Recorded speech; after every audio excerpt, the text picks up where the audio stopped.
Hi, peeps. You're listening to She's My Cherry Pie, the baking podcast from the Cherry Bomb Podcast Network. I'm your host, Jessie Sheehan. I'm a baker, recipe developer, and author of 4 baking books, including Salty, Cheesy, Herby, Crispy, Snackable Bakes. On each episode, I hang out with the sweetest bakers around and take a deep dive into their signature bakes. My guest today is Dorie Greenspan. Dorie is a beloved baker, best-selling cookbook author, and someone I am so blessed to call a friend. Dorie's been on the show before to talk about choux pastry and her famous world peace cookies, and I'm thrilled to welcome her back to talk about her brand new book, Dorie's Anytime Cakes, her 15th cookbook. Can you believe it? The book is filled with more than 100 recipes for what Dorie affectionately calls counter cakes. Those irresistible cakes that sit on your countertop and keep calling you back for just one more slice. What makes this book truly special is its design. Instead of the usual food photography, the book features beautiful illustrations that bring each recipe to life in such a fresh and unique way. Dorie shares why she chose this direction and takes us behind the scenes of her creative process and how profoundly different it was to write a cookbook filled with illustrations versus one with photographs. Many of the recipes in Anytime Cakes were inspired by ones Dorie ate growing up, so we talked about Dorie's grandmother and the sagging brown paper bag full of goodies that she'd bring to Dorie's family every week, and the dessert she loved from a sidewalk snack stand near her childhood home in Brooklyn. We also discussed the recipe she developed for the New York Times a few years back that she describes as the godparents of the recipes in the new book. She also walks me through the devil's chocolate cake recipe from the new book, and I loved learning about where you might use a hairdryer in the preparation of this cake. Yup, a hairdryer, and how Dorie preps a bundt pan. Dorie is literally an absolute delight to talk to, and I know you're going to love our conversation as much as I did, so stay tuned. You can find today's recipe at cherrybomb.substack.com. We're having a short snack break with California Prunes, who helped make this episode possible. I always have a stash of prunes in my pantry because there's so much they can do. I love that prunes can satisfy your sweet tooth while being good for your gut, your heart, and even your bones. They contain dietary fiber and other nutrients to support good gut health, and vitamin K, copper, and antioxidants to support healthy bones. Wellness trends may come and go, but prunes aren't going anywhere. So why not chop up some prunes this weekend to fold into your favorite oatmeal cookie recipe? In mine, I combine them with M&Ms and potato chips for a cookie that has everything you'd ever want. It's chewy, crunchy, salty, sweet. Just talking about them makes me realize I need a cookie right now. Prunes are also a great natural sweetener in baking recipes. If you need any tips on sweetening with prunes, check out all the different ideas and recipes at the California Prunes website at californiaprunes.org. And I've got the inside scoop on a sweet contest our friends at California Prunes are hosting. Share your favorite recipe using California Prunes, whether it's an elaborate bake or a simple snack, for the chance to score hundreds of dollars in gift cards, kitchen gear, and swag. Just post your creation on Instagram or TikTok and tag @CAPrunes and @NoCrumbsLeft to enter. The contest runs from October 27th through November 17th. So get baking, get snacking, and good luck. Peeps, did you hear the news? Jubilee New York 2026 is happening on Saturday, April 25th at the Glass House in Manhattan, and early bird tickets are on sale now. Jubilee is Cherry Bomb's annual conference celebrating women and creatives in the world of food and drink. It'll be a beautiful day of connection and community, plus delicious bites and sips. You'll meet other thoughtful food folks and be inspired by the featured speakers, panelists, and more. I had such a great time at this past year's event, and I know next year's will somehow be bigger and better. Early bird tickets are on sale now through December 31st. If you're an official Bomb Squad member or a paid Substack subscriber, be sure to use your discount code at checkout. You can find it in your inbox or on our Substack website. Head to cherrybomb.com for all the details. I hope to see you there. Let's chat with today's guest. Dorie! Jessie! So excited to have you on She's My Cherry Pie for a third time. Oh, thank you. And to talk the devil's chocolate cake with you and so much more. Thank you. All right, so I know from our prior chat that there were always store-bought baked goods in your childhood home, because although she didn't bake or cook, your mom had a sweet tooth. But what I didn't know until I read Anytime Cakes cover to cover, as one does, I didn't know about the role your grandmother played in stocking your house with treats. Can you tell us about your grandmother's weekly visits with her sagging brown paper bag? That bag. Full of an assortment of delicacies, both sweet and savory. Yeah, there was. So I think about, where did she get those bags every week? And she made an apple cake. I always think of that cake as the one that got away. And it came in a shoebox. Now, I never saw my grandmother wear anything but those old lace-up. Did she get new shoes every week? I don't think so. It's a mystery that will never be solved. Oh. But so my grandmother, did she worry that my mother wasn't feeding us? I don't know. She would come every week. She would bring chicken soup. She would bring chicken. She would bring an apple cake. She would bring cookies. So butter cookies. My mother said, how did my mother know, given that she was never in the kitchen? But she said that my grandmother made the cookies out of leftover dough. But I always thought of them as butter cookies. Yeah. And I adored my grandmother, but she got one thing really wrong. Yeah. She thought I liked the cookies with the poppy seeds on top. Oh, no. And she gave my brother the ones with the cinnamon sugar. I wanted those. It was the sugar that I wanted. Of course. And she brought a honey cake. That cake, it was so good. It was wrapped. What did she wrap it in? I guess in those days we used wax paper. That's what I was going to say, yeah. Right? I mean, she also, she would drain things if she was frying something, or she would wrap things in brown paper that I think came from that stock of shopping bags. But the honey cake would come. The sides would be wrapped in wax paper, and the cake, it was so good. It had almonds across the top. Whole almonds, as I remember.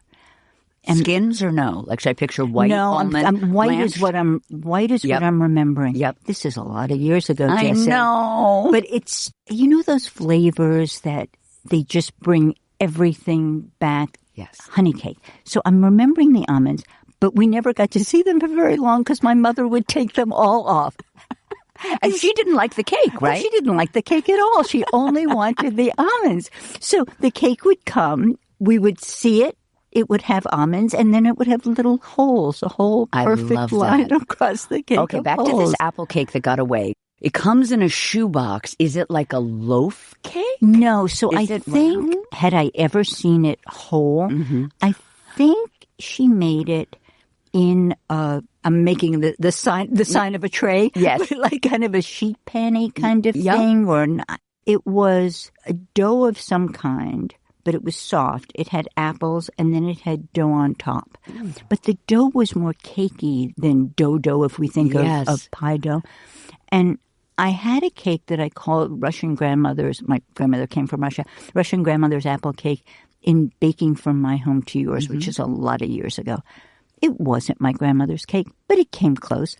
And in this book, Dara Goldstein gave me an apple cake recipe that is nothing at all, nothing like my grandmother's, Sasha's apple cake, but it brought back those memories. And sometimes the memory is really what you want, what you're after. Yeah. In this book, I had no idea this was going to happen, but this was really like a stroll down memory lane. So many of the recipes brought back memories. It's so interesting, and we're going to talk about like the origin story of the book with the New York Times and everything. What I really took away is that you didn't start out to write a book about cakes that you remembered from childhood. Not at all. Particularly because they were all, not your grandmother's, but a lot of them were store-bought. But then it happened. It evolved that way. It was such a surprise for me. Nice also. I love All right, so I wanted to parse out a few other moments in the book when you mentioned cakes that you ate as a little girl. There's a headnote, I think, for the cheesecake recipe where you talk about remembering being a little girl, pulling up a chair and eating it maybe off the counter, off the table. Can you unpack that memory? Brooklyn cheesecake. I mean, I know we say New York cheesecake now, but for me, it'll always be a Brooklyn cheesecake. Juniors, and there was Lindy's. These cakes were so big. They were huge, and they were not only big around, but they were so tall. And I do have a memory of standing on a chair so that I could eat a slice of cake from the top down. Aww. I want you to tell us a little bit about the Charlotte Russe, because what I love about it, you know, you have a recipe in the book and there's a memory of it. I also love that Michael remembers it too, because I forgot that you and Michael both grew up like in Brooklyn. Blocks away from one another. Yeah. Just a couple of blocks away from one another. I didn't make this cake to be a Charlotte Russe. And then as I made it, Michael and I were tasting it, and there it was, the Charlotte Russe from Brooklyn. Along the avenue, there were all the, on the avenue shops. But if you turned right, there was, what was it? It was like a food truck, but tucked into a building. You couldn't sit in it. You bought everything from the counter. I don't know what else they sold, but they sold Charlotte Russe, which was like shortcake cake and whipped cream. And it was in the most adorable white cardboard container that was like a push-up, like those, right? Like an ice cream from the ice cream. Yes. From the ice cream truck that you push up from the bottom. Exactly. I somehow remember that the top of it had little like jester points, like it was a little clown hat. And you pushed it up so that you ate it, a little bit at a time, little bit at a time. Yeah. That sounds so delicious. I also think you write in the book that they sold hot dogs and hamburgers. And I really, I know, I can taste them in my mouth. I know they would be delicious. It must, I think it was just like a fast food before we knew the word fast food place. Yeah. There were hot dogs. Yeah. Yes, of course there were. I'm sorry, I'm off. I'm back in Brooklyn. I'm on Avenue I can J. literally taste with maybe a buttery bun. I'm getting very excited. We'll be right back. Today's episode is presented by Diamond of California Nuts, the century-old brand of pecans, walnuts, and almonds with the iconic red diamond logo. That's your sign. You're getting premium quality nuts that bakers have trusted for generations. I love knowing that they source their nuts with care from family-run farms that they have long-standing relationships with. You can really taste the difference, whether you're baking up something nutty and delicious or snacking straight from the bag.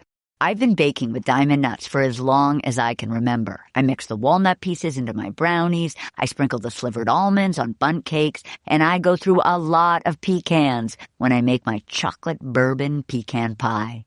Diamond of California Nuts are made for homemade, delivering the premium quality and fresh taste that turn your homemade treats into something truly memorable. You'll find them in the baking aisle, my favorite place in any supermarket, FYI. Visit diamondnuts.com to find a store nearest you and to explore their fan-favorite recipes. Happy baking! Cake lovers, you are going to love the next issue of Cherry Bomb magazine. I'm so excited to announce that the upcoming holiday issue of Cherry Bomb is all about cake. It's going to be packed with sweet stories, beautiful recipes, and heartfelt essays dedicated to our favorite dessert. Stay tuned for the cover reveal. I know it's going to be extra delicious. The issue will be out in early December, so head to cherrybomb.com to subscribe now and ensure it lands in your mailbox just in time for the holidays. Now back to our guest.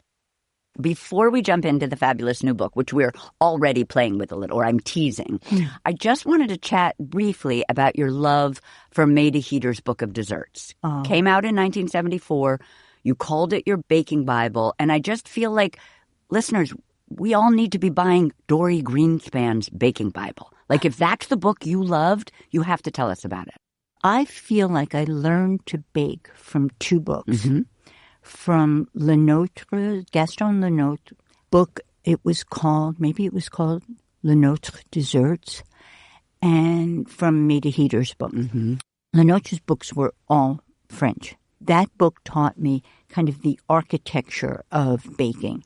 So there were basic recipes, genoise, buttercream, brioche. And then he would say, okay, with the genoise, you do this, this, this, and you make this cake. So I could see the progression of how pastry is built on building blocks. Maida Heater just had such personality. And her recipes were easy to follow. They were long and detailed. And you knew when you started it was going to work and that she was going to be there with you. Her recipes were American, they were French, they were German, they were the things that she made. The book felt very personal. Mm-hmm. It was. My copy of the book has little notes in it. Delicious. Make again. Bill liked this one. Right? Michael thought this needed more nuts. It's just covered with stuff like that. She was my guiding light. Mm. And when I started writing recipes, it was Maida Heater who was in my head. Mm. So she was the one who would say, the batter will look like this. Don't worry. Mm-hmm. And I thought that was so helpful. That's what I want to tell readers. And now, without further ado, Dorie's Anytime Cakes, your 15th book. Bum, bum, bum, bum. As we have established, simple cakes were very much a part of your childhood. And although you've made a wedding cake before, you've made a Darth Vader cake, as one does, your heart doesn't totally belong to such projects. So will you tell us the book's origin story about the New York Times, approaching you about making some cakes and what happened next? I got a call. I love the New York Times food section, and I love that they called to ask me if I wanted to make some holiday cakes for their, Christmas, Hanukkah, New Year's whole section. And I said, I think of holidays. I think what you're looking for is something frosted, something tall, something showstopper-y, something centerpiece. No, not me. I mean, obviously I wasn't thinking about this because the call just came, but I said, wouldn't you like plain cakes, kitchen cakes, the kinds of cakes that sit on the kitchen counter so that while you're working on the showstopper,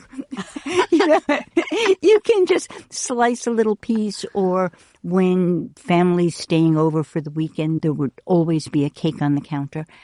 And I was shocked. They said yes. And so I did 3 recipes for them. And I guess I hadn't really been doing a whole lot of recipe creation development then. And I worked on the 3 recipes and thought, oh, I remember how much I like this. And, oh, I love these kinds of cakes. Mm-hmm. And you know how it must be the same for you when you're working. You're making something and you think, what if? Or, oh, I've made this cake with cranberries, but I could make it. And so I was really deep into what if. And I thought, this is what I love. Mm-hmm. I love creating recipes, and I love these simple cakes. I hadn't planned on writing this book. It just came like that, and it was a pleasure from start to finish. I love that you called the 3 recipes for the Times the book's godparents. Well, but they are. Actually, the cover recipe is the cranberry spice, or you called it in the Times, it was the cranberry spice bunt, I think. Yeah, and here it's the holiday Yes. bunt. Yeah. I love that. And then also the skillet gingerbread cake kind of makes a reappearance. I made that last week. It's so good. Oh, good. It's so good. Oh, good. And then the ham and cheese quick bread, which I feel like, Dorie, you've introduced so many of us to the concept of savory baking, that because of France, that a loaf cake can be savory, and people expect that. It was a revelation to me when I first tasted that kind of cake. What's so interesting about this book is how the writing process and testing process with Mary Dodd differed from the other 14 in light of Nancy Pappas's. Hi, Nancy. Hello, Nancy. Her illustrations. Yes. Or are they illos? I think you mentioned that's like the industry term. I learned a new word. Illos. Yeah. But because of the illustrations, you guys had to work a teeny bit differently. Can you? Very differently. Yeah, tell us. So I've been so lucky in publishing, and I've worked with fabulous photographers. And so that process was, I stayed home, I wrote, I baked, Mary tested, and then the manuscript was finished. I had a chance to reread, maybe that needs a vanilla frosting. And then the photographs were done. But for this book, I had met Nancy at Cherry Jubilee. At Jubilee. And I loved her work, but I never had a project.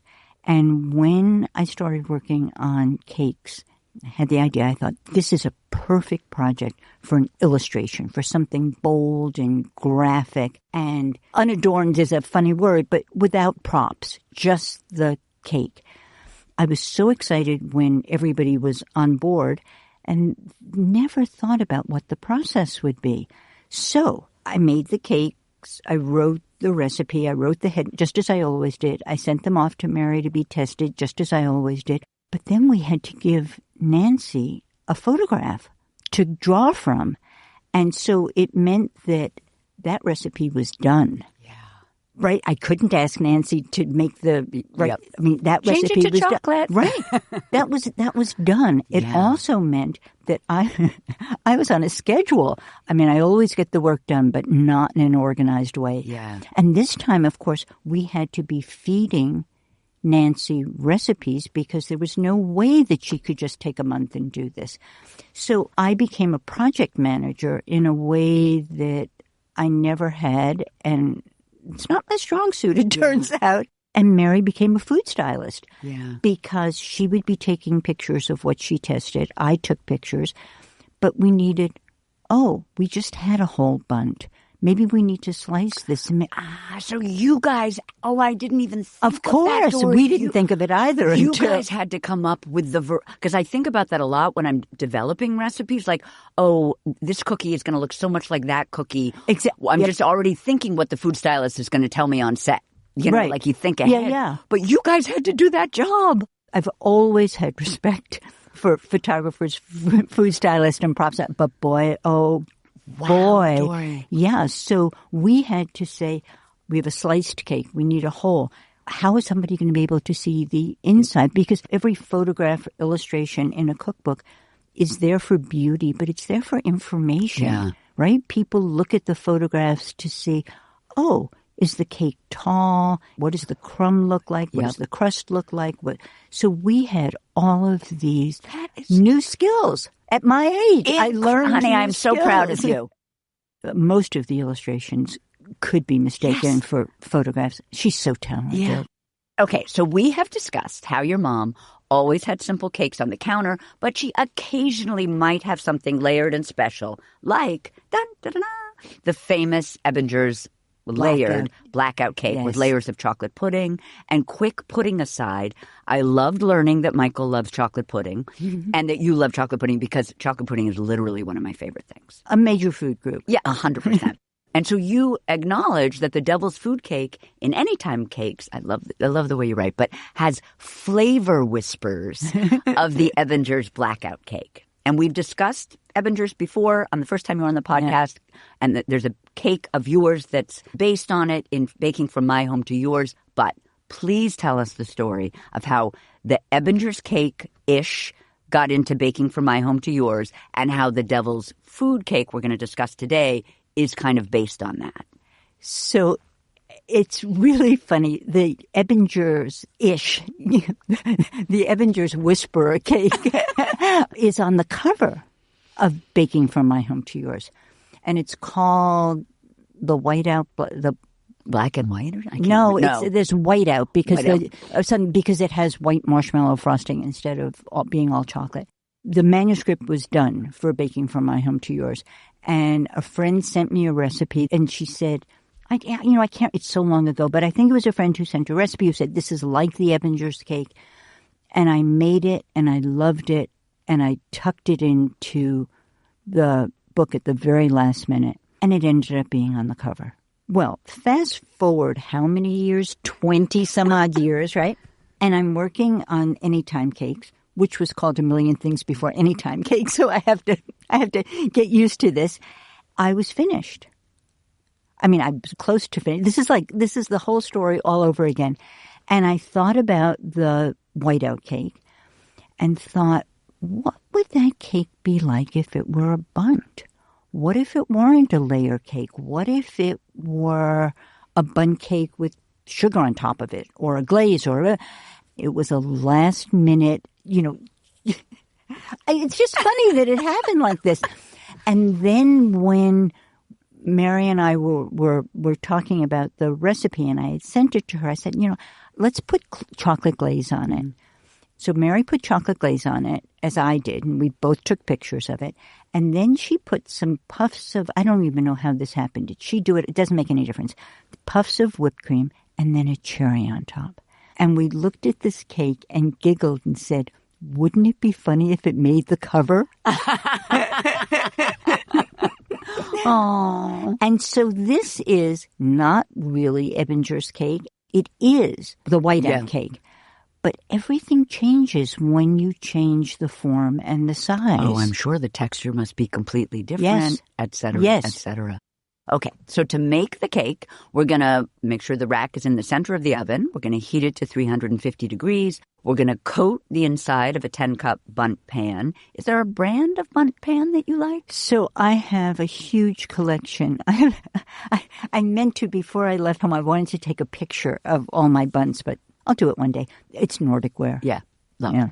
So we're going to coat the inside of a 10-cup Nordic ware bundt pan with baker's spray, or we're going to butter the pan, dust with flour, tap out excess. Yes. Did we ever talk about this, that I came late to baker's spray? I was always a butter and flour girl, but I use baker's spray on buns. Use a pastry brush to brush the spray to make sure it's even. It doesn't pool in the bottom. No, I'm like a belt and suspenders person when it comes to this, right? So I spray it. I use a pastry brush to make sure that it's evenly coated. And I do this when I know that, like, I'm getting ready to bake with a bundt. And then I turn it over so that it doesn't pool. Like on a paper towel or something. Yeah. I love that. So spray baker's spray, which just for people who maybe don't know, that's kind of a oil and flour situation. Brush it, flip. Yeah. And will you do that? Sometimes I've read that when you're working with a bundt pan, you should wait till right before you're about to pour in the batter, or you make it when you're preheating, or you do that when you're preheating. So I've read that too, but I think that's so that it doesn't pool, that everything goes in. As I said, belt and suspenders. I like to know it's done, and it's done nicely. I think brushing it is really, it's an extra step, and you've got to wash the brush, but I think it really helps. I couldn't agree with you more. Especially since all those little crannies and... Well, I'm a spray person, so I will spray a bundt anyway, not even a baker's joy situation necessarily. It always pools. Yep. So you have to flip. But brush and flip. I love brush and flip. You learn something new every day. Okay, so prepped our pan, preheated our oven. Now we're going to whisk together all-purpose flour. Brand that you love? I use King Arthur. We're going to whisk together some King Arthur flour. We're going to whisk together some cocoa. In the recipe, you write cocoa, but in the front matter, you do tell us that in general, you're using like a Valrhona Dutch process. Yes. Yeah. But that but it's Dutch. It's Dutch. But that if people want to use natural, it's okay. And the Valrhona is so gorgeous. Just add it. I think we should just have bags of it near us so that when we just need to feel, right? We just open and look at a little it. Smell. And it's so fun. I just love everything about it. But anyway, some Valrhona Dutch processed cocoa powder, baking soda, baking powder, and some fine sea salt. We're going to whisk that together.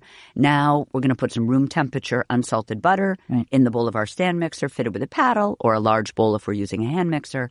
We're going to add both granulated and brown sugar. Yes. 2 questions. Why do you like both? And light or brown, what's your preference? Right. So I like both for the different kinds of sweetness that you get and also the texture of brown sugar. So I usually have, like most bakers, I have light and dark. I have more light brown sugar, and it's what I use more often, but you could use them interchangeably. Yeah. And that's why I stopped saying light. I was so interested in that choice. Yeah, you stopped. I hope it doesn't confuse people. I don't think it's meant to just give people a choice. Well, it's nice because I always write light, and people always say, can I use dark? And so I'm tempted by, at least in front matter. I hope people read front matter. I know. There really is so much good information. Right. Maybe we need a sticker on the cover of our books that says, please read the front matter. Or every single recipe. Don't forget to look at the front matter. So we're going to put room temp unsalted butter in a bowl with our paddle, granulated, light or dark sugar, brown sugar. We're going to beat on medium speed until soft and creamy, about 4 minutes, and we'll stop and scrape. When you're scraping, are you using a flexible spatula? I'm using a flexible spatula. I have Tovolo. I love their spatulas, and they make a long, slender, rather elegantly shaped spatula that's a little spoonula-ish. Yeah. And is it one piece it's or one is there piece. a head? Oh, It's I love one a one piece. piece. And it's a really good scraper. I also do you use the beater that has a little... I have 2 stand mixers. One of them has the scraping rubber piece. I bought one for my, because it didn't come with one. I love that. Yes. And I love this verb, but one by one, we're going to drop our eggs.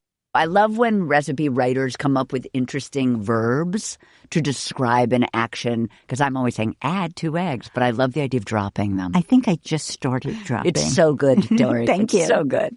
So we are going to drop our eggs into the batter, beat for 1 minute after each is dropped until incorporated. Then we're going to beat in some vanilla. Yeah. Do you have a brand? Do you make it from scratch? I have vanilla I made from scratch that I've never used. Thanks, Jessie. I use Sonoma syrup. I use their Crush, which is 3 different kinds of... it's so good. It's crazy expensive. Yeah. Vanilla now is a fortune. Right, and it has little specks of vanilla bean in it. So we're going to add our vanilla. We're going to scrape, and here's a nice story just to make us feel good and not worry. A little made-inspired. Scrape, and don't be upset if your batter looks curdled, because it may not be pretty now, but it will be beautiful soon, which I love.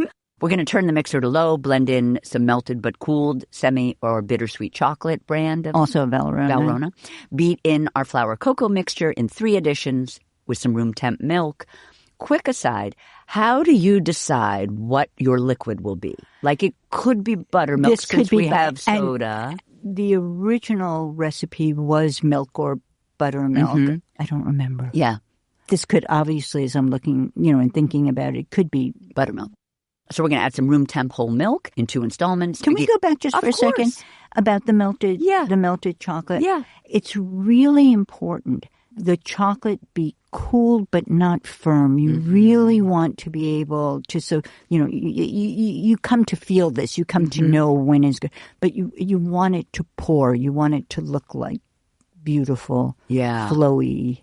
I love that. I have a little trick for that and melted butter. If it needs to be melted and cooled, which is to stop melting the chocolate when there are a few soft chunks. And stir. And then stir those in. If it's okay sometimes you don't want to stir, but if you can stir. Most often you can stir. That's a good. Yeah, and that's then really you kind good. of cooled it a teeny bit. That's great. Thank you for telling people thank that, you. because that's good. Beginning and ending with our dry ingredients, and we're going to scrape often. So when everything's incorporated and with the mixer still on a low speed, we're going to slowly pour in either boiling coffee or water. Which do you like? Coffee.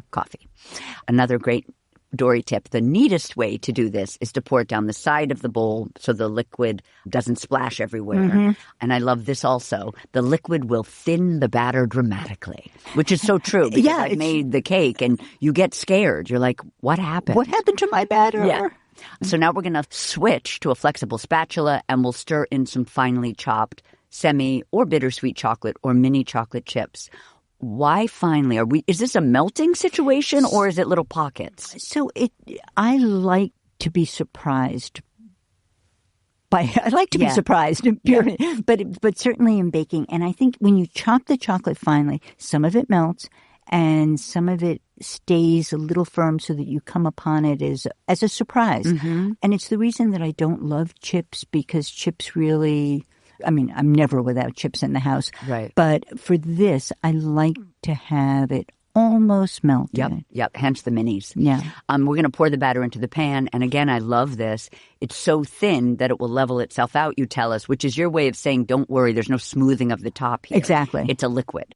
This is a query from a melted butter obsessive. That would be me. Since this batter is so thin, could we substitute melted butter for the creaming state, for the softened butter that we creamed? Or is there still, this is a science question, I guess, is and that you know air? Me in science, I know nothing, but it's air. Yeah. It's air. Yeah. You want that air from the creaming. Yeah. Okay, good to know. But this is, I love you. I love your recipes. Of course you would think, okay, can I do this faster? Exactly. You know me well. Your mother and I would have gotten along great. Just get the store-bought cake. I need to do it quickly. So then we're going to bake for 33 to 38 minutes or until... Which is a surprisingly short time for a bundt. I didn't even ask you about that. Yes. I know, because I checked this over and over when I was making it. Could this bundt really be done in that time? Yeah. And the answer is it must yes. be the thin batter. Do you think? So it's still, I don't have an answer, Yeah. but it did surprise me. And so I made it a couple of times, and Mary made it. It's really like 35, 36. Yeah. No, I love the 5-minute. It's important to give ranges. Everybody's oven is different.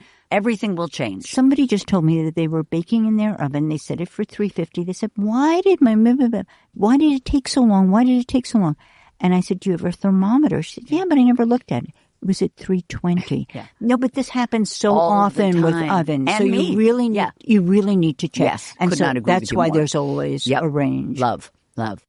So we'll bake for 33 to 38 or until the cake is risen. It will rise in the center around the pan's hole. A tester inserted into the center comes out clean. Deep into the center because it's a tall cake, right? And then I love this again. We're going to gently tug. If you gently tug at the cake, it will pull away a little from the sides of the pan. I love all of these indicators. We have like 3 different indicators, which I adore.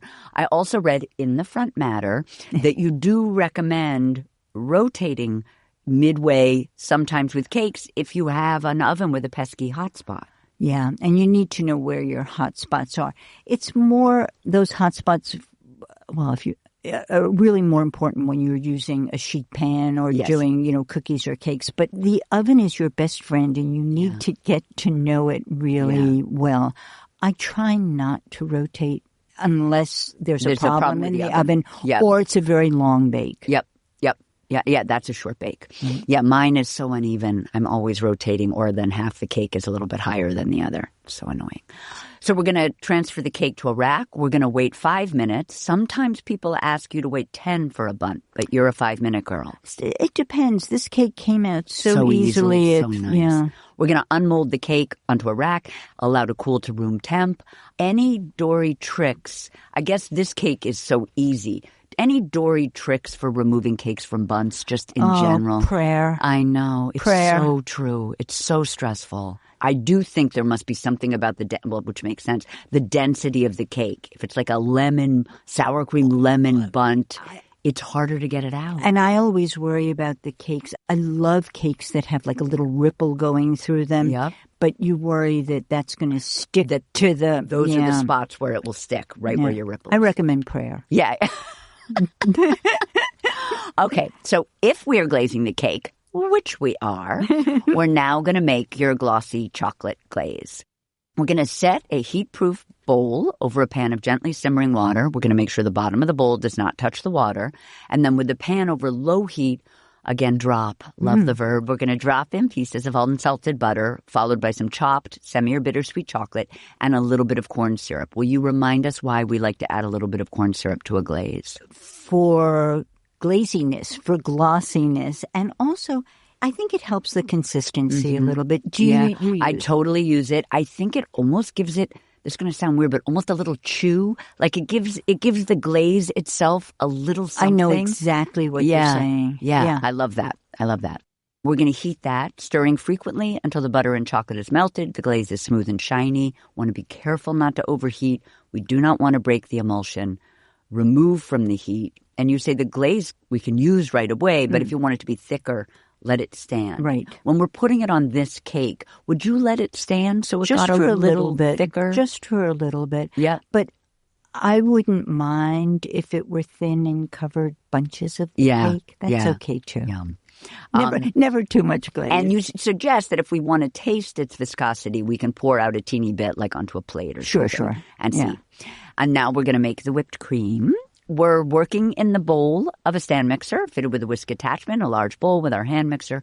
We're going to beat very cold cream and confectioner sugar together on low speed just until the cream starts to thicken.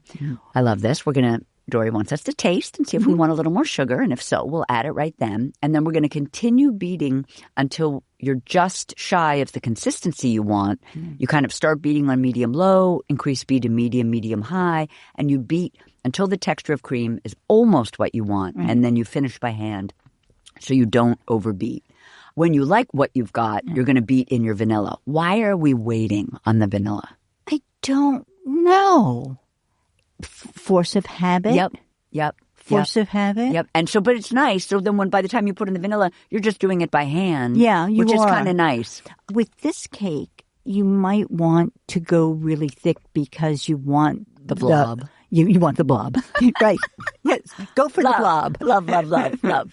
And I loved this story. You have a fascinating instruction for storing whipped cream for 24 hours. Right. Can you tell us? Yeah, so you line a strainer with cheesecloth. I usually dampen the cloth and put the cream in and then I put it over a bowl and then I cover the whole, you need room in your refrigerator, and then cover the whole thing. So the cream will be thicker, as it sits there because some liquid, not much, will come out. It's a great way to hold on to cream. I actually will add a little marshmallow fluff or a melted marshmallow. Of course you would. I do. But that's a great idea. That's great. And the marshmallow fluff, actually, it has egg whites in it, but it doesn't have gelatin, and it helps stabilize. That's a great, helps stabilize the cream. I want to try your idea, because you also say you can just use damp paper towels. Yeah. And I'm thinking, there is, I used to I don't do that kind of baking anymore. Yeah. I used to stabilize whipped cream with gelatin, as you said. Yep. Right, so that it would hold up in layer cakes and decorations. Yep. Yeah. So to finish the cake, we're going to put the rack with the cake on it on a piece of parchment paper or a lined baking sheet. Again, a great Dorie-ism. You need a drip catcher, which sounded like a dream catcher to me. So I'm like, I want a drip catcher. And we're going to pour the glaze over the cake if we're using whipped cream, which we are, peeps. We are. We're going to add the whipped cream just before serving. Easiest and prettiest to add it with a pastry bag or a plastic bag with the bottom corner snipped off, and pipe puffs or swirls on the cake's curves. And if we want to go all out, we'll put a cherry on each cushion of cream. And if we really want to go all out, we'll shower the cake with sprinkles or grated chocolate. You have an incredible hairdryer tip for this cake. If we want to freeze our glazed cake, we'll put it in the freezer to firm. Once it's firm, we'll wrap it. Are we wrapping in plastic wrap? That's what I do. What do you do? I do the same. I know people don't love plastic wrap, but that's what I use. I thought this was interesting. So we will wrap it in plastic wrap. Then when it's time to eat the cake, we will thaw it in its plastic. How can we thaw in the plastic? So you just put it on the counter, just the way you take it out of the freezer. You put it in that as-is state. I think it holds the moisture better. And that it can dry out if you take off the plastic. I think so. Yeah. And then, I love this, just before serving, we're going to warm our glaze with a few puffs from our hairdryer. A hairdryer, no kitchen should be without it. I know. So I learned that years and years and years ago from Pierre Hermé, the French pastry chef, who we were baking in rings and spring forms without bottoms. We were working on a mousse cake, I guess, and it was cold. Maybe it was cold. It wasn't frozen. And he said, "Do you have a hairdryer?" I said, "Yeah." And he just used it to warm to slide off to be able to slide the ring up. So the way we used to wrap spring forms that had cheesecakes, we would wrap them in damp towels, or we would dip them. Hairdryer. Hairdryer. Love. Well, there was that thing, was it in the New Yorker a couple of years ago, where it was an article about, was it Helen Rosner? I'm not sure, but it was an article about like drying out your chicken skin before you, or maybe turkey, because you want your skin to be dry because then it's crispier when you cook it. Hairdryer. Yeah. Yeah, maybe soon there'll be like special hair dryers for the kitchen. Everyone will have like a baby torch, a mini kitchen torch, and a mini hair dryer. Now I want to briefly talk about a couple of other recipes in the book. Please tell us that Bill's carrot cake has been given a facelift and is now a sheet cake. I love, love, love that. Well, I feel like I was in my period of either rejuvenation, rebirth, renovation. Right. Bill's Big Carrot Cake is a recipe I've had for I don't know how many years. You loved it. I loved it. Many people have loved it. It's a big cake. It's 3 layers. It's got cream cheese frosting. When that book came out, Emily Weinstein did a series called The Baker's Apprentice. And she baked from that book, and she baked the carrot cake. So it's on the New York Times site as well. It's just a fabulous carrot cake. And I wasn't going to play with it. In each of the recipes that I played with and changed that became a treasured favorite, I wasn't ever going to change them because they were so good. But what if? Yeah. And so I had this idea that the cake could be a sheet pan cake. Of course, when Bill gave me this recipe, people weren't baking sheet cake. I mean, you bought a sheet cake in the supermarket, but that was not the way home bakers were baking. And now, I mean, it's a joy to have a sheet cake. And so I changed the size and the shape of it. But you know what I did, Jessie? And you were in my head. It's thanks to you. I added pineapple. Ooh. Because you and I had talked about carrot cake, and I don't think I'm making this up. I think I can hear your voice saying this. And you said, why no pineapple? And I said, recipe never had it. Yeah. And as I was playing with it, I thought, okay, I'm really going to make a change. I'm going to add pineapple. Yeah. Thank you, Jessie. I took out the raisins and the nuts. I still love raisins. I know there are raisin haters out there. I took that out, and I took out the cinnamon and put in ginger and coriander, which is really, it's such a pleasure to have the chance to revisit something you've loved and make it more like what you love now. Mm-hmm. I love that. I love that. Also, I just love a sheet cake. I can't wait to make, and pineapple. I can't wait to make this version of Bill's. I think you'll like it. I think I will too. Okay, final cake that just spoke to me, of course, because the word easy, I think, is in the title. But Grammy's Easy Cake. That cake. That cake is like magic. And I also love Nancy's illustration of it. I was going to say illo. The illustration is beautiful. So Grammy's Easy Cake is like magic. There are a couple of cakes in the book. We talked about Sasha's apple cake. There's an orange cake from Greece that doesn't use flour, but uses sheets of phyllo dough that you dry in the oven and crumple with your hand. These were all new to me and just so surprising. And Grammy's Easy Cake falls into the surprising, and you won't think it'll be a cake, but it is. So my friend Berna Feuerstein gave me this recipe. We were chatting, and I said, I'm working on a book of simple cakes. I said, if you have anything you truly love, she's a wonderful baker. I said, if you have anything you truly love that you want to share, let me know. And she sent me this recipe. And why does this cake work? You put the butter in the pan. And this is for you. Yes, it has the word easy, and also you don't have to cream anything, right? You slide the pan into the oven with the butter, and then it melts. Then you put the flour mixture, the batter mixture in, and you pour it in on top of the butter. And the butter kind of comes up all around the side of the batter, and you're thinking, what is going on here? And when Berna sent me the recipe, she said, do not mix. It was in cap letters. And so I included that in the recipe because she was so firm. And then you scatter berries on top of it, and you do not mix. And you put it in the oven, and you then take it out, and you have cake. Incredible. Cake. Incredible. And it's so good. And she said that this was a cake that her mother made. She made it for her children, and her children make the cake. Yeah, it's just perfect. I have a recipe in my last book for something called a butter swim biscuit. Yes, I know. Which is melted butter, swimming, and you just put the batter on top. Yeah. But I've never seen it. I wonder if it comes from the same era. I've never seen it in a. I mean, I'm just obsessed with that cake. This could be your your swimming biscuits. Yeah, butter swim. Although if you say butter swim cake, people will be like, gross. It sounds better. Yeah, that doesn't sound so good. Yeah. You're right. Well, thank you so much for chatting with me today, Dorie. I love you. Remember? I love you. I love you, and I just want to say that you are and always will be my cherry pie. Thank you. Thank you so much. I love spending time with you. So fun. I'd write another book just to spend time with you.